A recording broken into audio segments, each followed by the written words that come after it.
La capitale de l'Azerbaïdjan, Bakou, a accueilli pendant 3 jours le 7e forum de l'Alliance des civilisations émanation des Nations Unies. Une initiative politique qui vise à promouvoir le dialogue entre les cultures.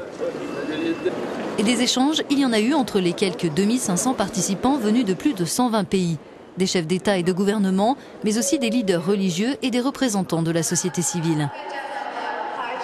Dans un contexte de montée du terrorisme extrémiste et de radicalisation, avec les attentats de Paris et Bruxelles et le conflit en Syrie, cette édition était consacrée aux moyens de riposter aux discours haineux et de prévenir la violence. Les discours de haine sont propagés par le biais de médias, par Internet.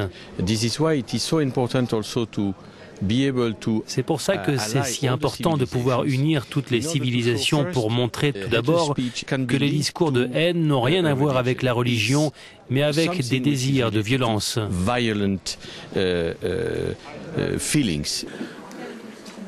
C'est bien sûr ce constat que font les officiels et la société civile. Ceux qui tiennent ces discours haineux exploitent tout type d'outils pour communiquer.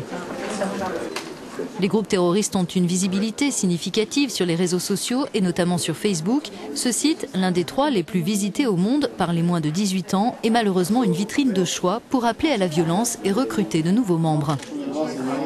Ces images et vidéos sont produites par des groupes extrémistes, comme l'organisation État islamique. Ils propagent totalement leurs idées et ils incitent aussi des individus à la violence. Ils leur montrent même comment mener des attaques, assembler des bombes et des dispositifs. Et ce sont des éléments qui montrent qu'il y a une tendance à l'incitation et c'est clairement ce qu'il faut stopper. D'après certains, les médias traditionnels ont eux aussi une part de responsabilité dans la propagation de messages d'intolérance. Le traitement de la crise des réfugiés, par exemple, pose question. Il peut involontairement faire émerger une rhétorique anti-immigration et rendre plus difficile l'intégration de ces populations dans leur pays d'accueil, d'après le haut représentant de l'Alliance des civilisations. Nous assistons à cette vague de migrants en provenance de Syrie. Et à ce sujet, les médias jouent un rôle très négatif, en disant qu'ils représentent une menace pour la paix et la sécurité, une menace pour l'économie. Or, on sait tous que ce sont les victimes d'une dictature.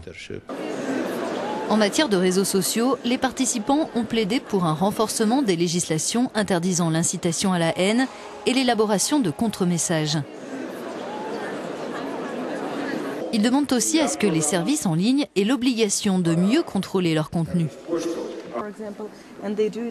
Et il est certain qu'ils peuvent faire plus, d'après cet universitaire.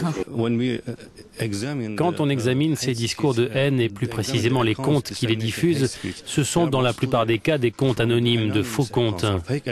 Donc les services en ligne ont la possibilité de mettre en place des mécanismes de contrôle stricts pour fermer ces comptes anonymes sur les réseaux sociaux. C'est le premier point.